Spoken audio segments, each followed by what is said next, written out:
I'm Carter, and I was on my way home from work when I spotted her, sitting inside a cardboard box. Normally, I look away and pretend to ignore beggars on the street. They make me uncomfortable, but this one was different. I could see that underneath this girl's messy hair and wired headphones was a cute face. I couldn't stop staring. As I got closer, she looked up, took out her headphones, and said, "Hey, mister, can you spare $1?" I usually make it a point not to give money to homeless people. They should get a job, just like everyone else. But I couldn't say no to a girl like her. So I pulled out some change and squatted down beside her.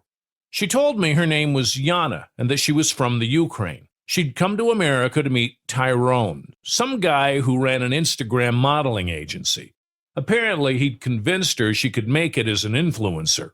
Yana admitted that she passed the casting couch audition and that things had been going well, but she got caught up in the culture here and pushed the limits a bit too far. Her Instagram had been reported for nudity, and a whole bunch of her photos were removed, which killed her engagement. After that, Tyrone just wasn't interested anymore. He'd kicked her out, leaving her to fend for herself in a country where she didn't know anyone. For the past 2 weeks, Yana had been living on the streets. She'd been recharging her phone in fast food restaurants and asking random people passing by for quick hotspots, as she desperately tried to claw back her popularity. I looked down at her Android phone and felt sorry for her. I know I shouldn't have, but I invited her back to my house to use the Wi-Fi and get a full charge. When we got to my place, Yana's eyes lit up. She plugged in her phone and ran her hands over my marble kitchen countertop, like it was made of gold. "How can I repay you?" she asked. "Don't be silly. I'm not like that," I said. I wasn't out to take advantage of her, so I showed her to the guest room and shower so she could freshen up. She ended up staying the night. One night turned into two, and before I knew it, Yana had been at my place for a month. We quickly fell into a routine. While I went to work, she stayed home and did the housework. When I came home, she'd greet me at the door, eager to please. Yana was definitely something special. I'd never met anyone like her before, and I couldn't believe my luck.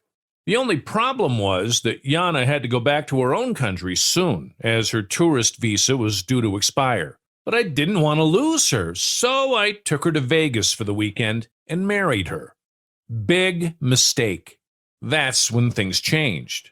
After we came home, Yana stopped doing the housework. She went back to using her Instagram and started spending all day taking pictures of herself in my house, on my bed, and with my car.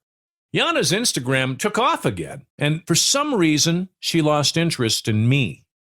But before I even got the chance to change, I came home from work one day to find Yana gone and an envelope on the counter with a note. Yana had filed for divorce. Apparently, Tyrone had gotten back in touch with her, and now that she was popular again, he wanted her back. Yana had chosen him over me. But because she had contributed to my success by doing the housework, she wanted half my shit.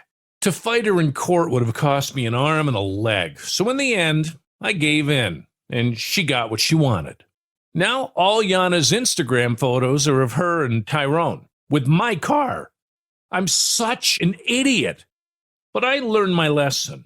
That'll be the first and last time I ever give money to a homeless girl.